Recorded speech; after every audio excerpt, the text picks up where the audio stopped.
Hi, I'm Menaka Raman-Wilms, and you're listening to the Decibel from the Globe and Mail. Earlier this month, we learned that a migrant worker died while operating a tobacco harvester in southern Ontario. He was working in Canada as part of the Temporary Foreign Workers Program, or TFW for short. Most TFWs work on farms. A temporary foreign worker is a worker who's hired from abroad through an immigration stream administered by the Canadian government to just temporarily fill jobs in this country. I spoke with the Globe's Future of Work reporter, Vanmala Subramaniam. Now, one of the most important things to remember is that a person's employment is tied to their work permit. Essentially, if they lose the employment, they lose their work permit. What are some of the biggest criticisms of this program then? The biggest criticism of the program, Menaka, is that it increases the number of workers in this country that are poorly paid, don't have full employment rights, and are, often subject to abuse and poor working conditions. Now, on the other hand, people argue that, businesses, especially after the pandemic, there has been a labor shortage amongst, cooks, caregivers, specifically those two streams. And, they need people to come in immediately to fill that gap. The advocacy group Justice for Migrant Workers estimates that 8 to 10 migrant workers have died in Canada this year alone. Accurate numbers for injuries and deaths are hard to come by, though, because nobody's really keeping track. But these workers are crucial to Canada's economy. Canada has an aging population and, we're a country that needs immigrants of all skill types.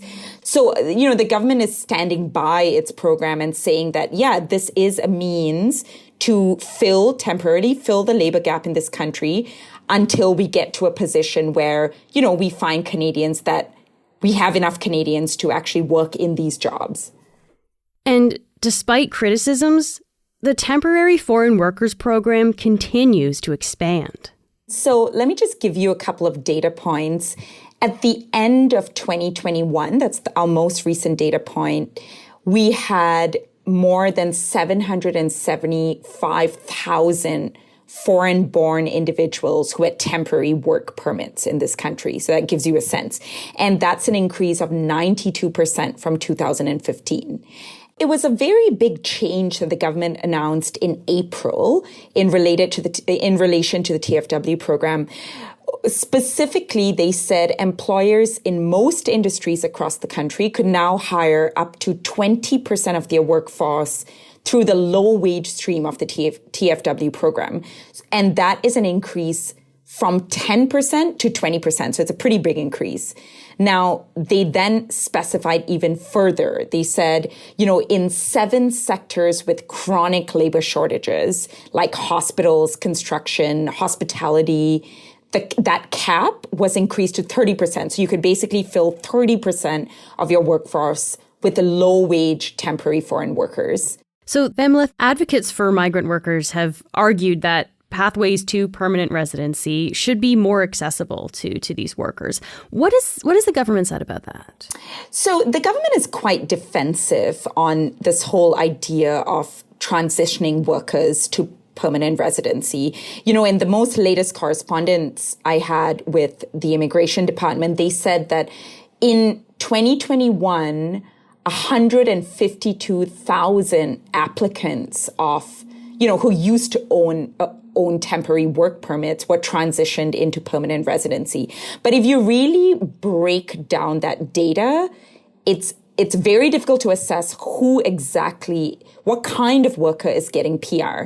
Now, there are academics who study this, and they have said that in the last 5 years, only 15% of migrant farm workers, and remember those are the biggest users of the program, only 15% of migrant farm workers have transitioned to PR status within 5 years of their first arrival in Canada.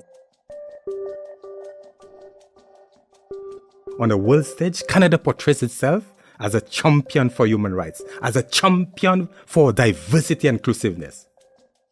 But quietly under the table, what does Canada do? Perpetuate 18th century working conditions. Gabriel Allahdua originally came to Canada as a migrant worker in 2012 from St. Lucia. He worked in a greenhouse in Leamington, in Ontario, for 4 seasons. And then he became a permanent resident in 2015. But his experiences as a TFW led Gabriel to become an advocate for migrant worker rights. He's now a volunteer at Justice for Migrant Workers. He'll tell us his experience and what he thinks needs to change. This is the Decibel.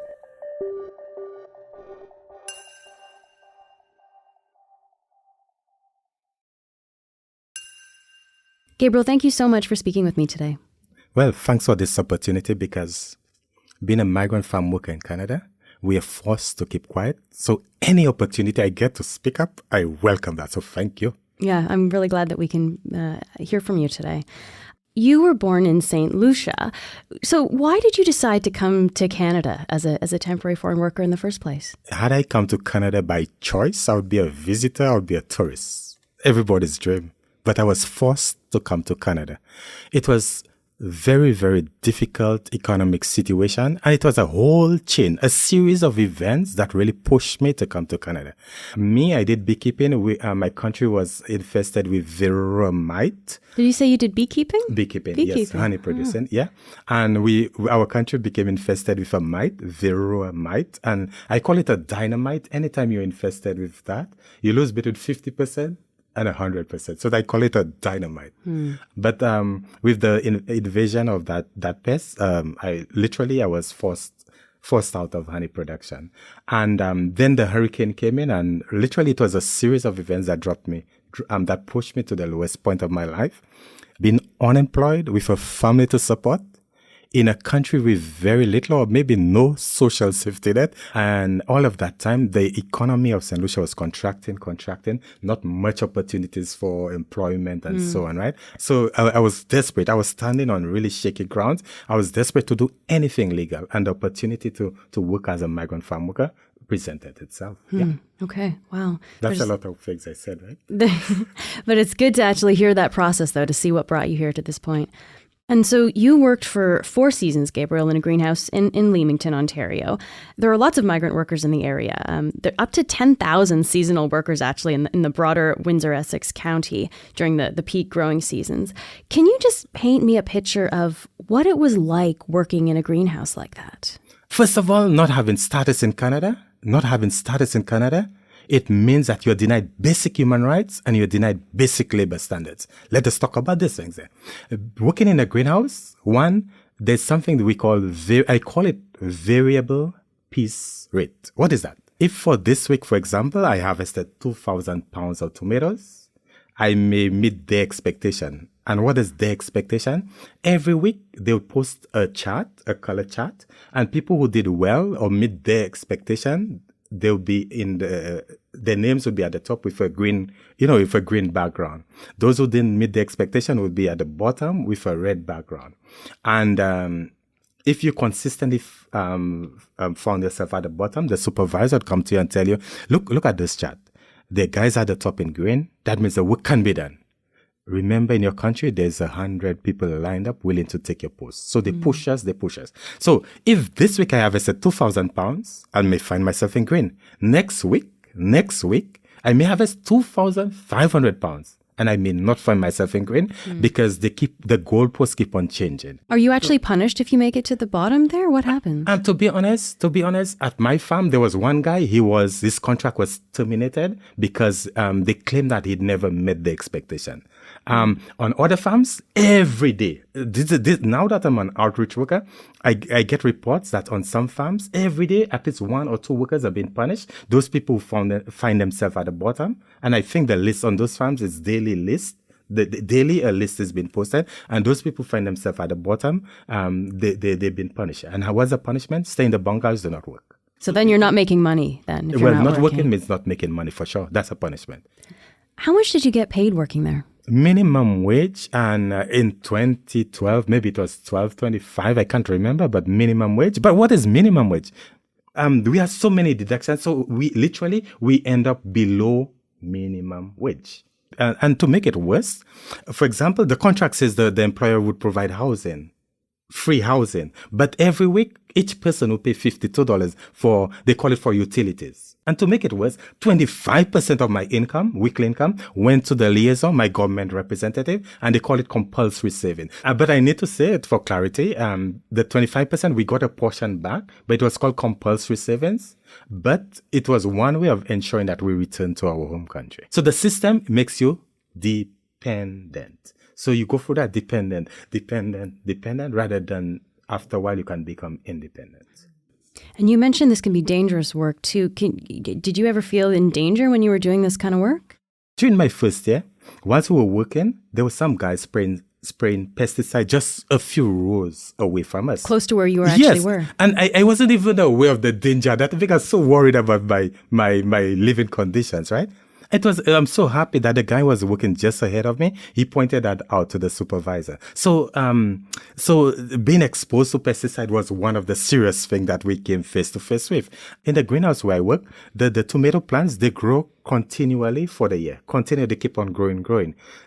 Because they grow continually, there's some people, their task is to ensure that these plants keep on growing vertically. And because of that, they use something we call a scissors lift, a piece of equipment which it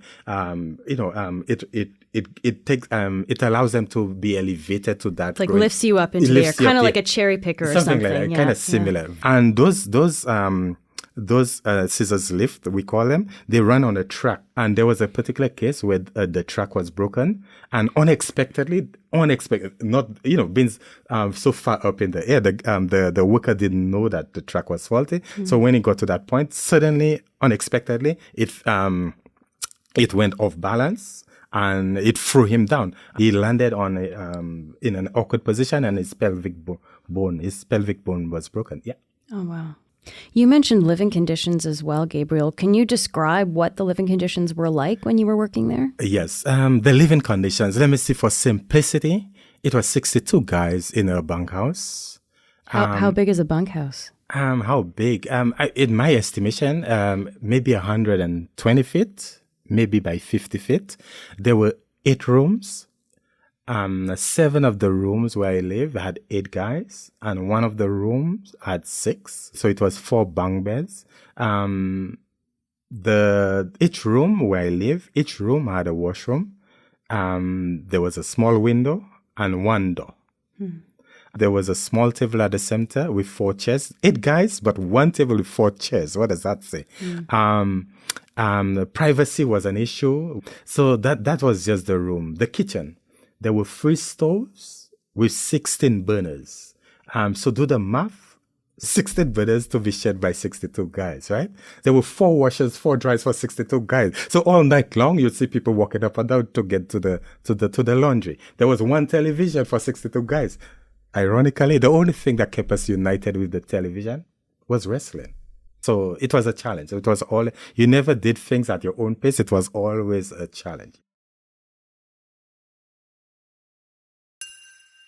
So people who returned from this kind of program to St. Lucia, did they ever talk about the kind of experience they had, either good or bad? Generally, I would say no. In our home country, they see us, people participate in the program, they see us as visitors, because you come for a short period of time. Like in my case, I would spend a maximum of 8 months in Canada, return to my country, and spend a short period of roughly 4 months before I return to Canada. So they would see me as a tourist. Now, in my country, if you're a tourist, that means you have money, things are nice. So they see us as that, being in good condition and so on.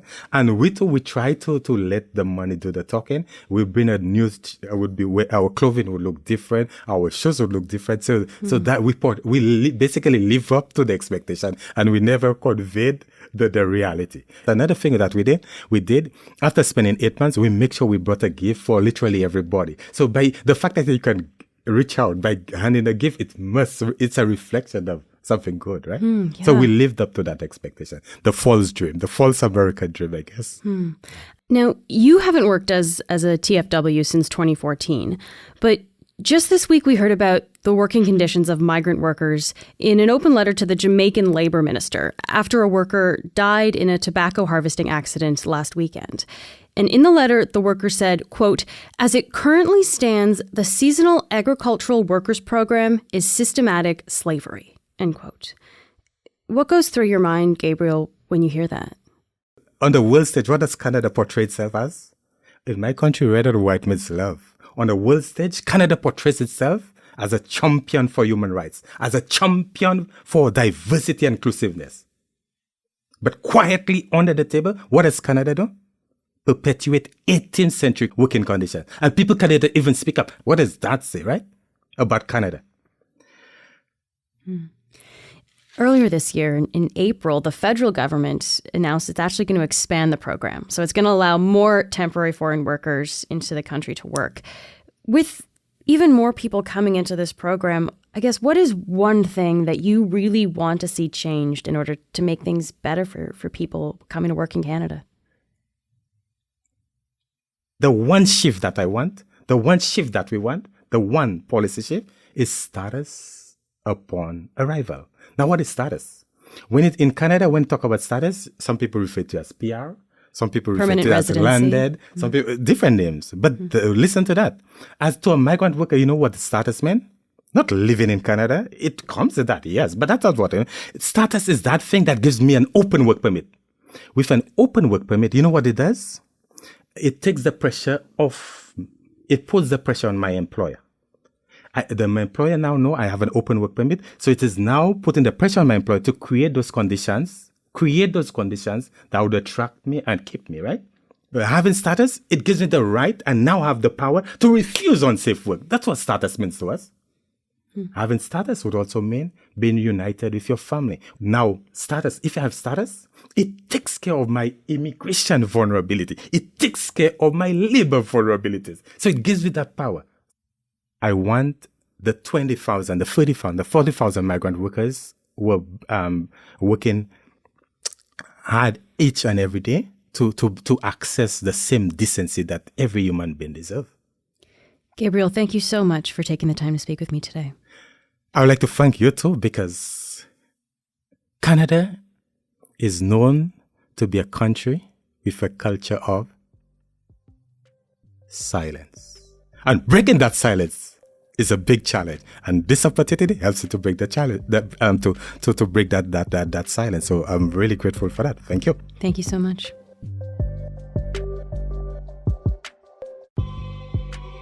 That's it for today. I'm Menaka Raman-Wilms.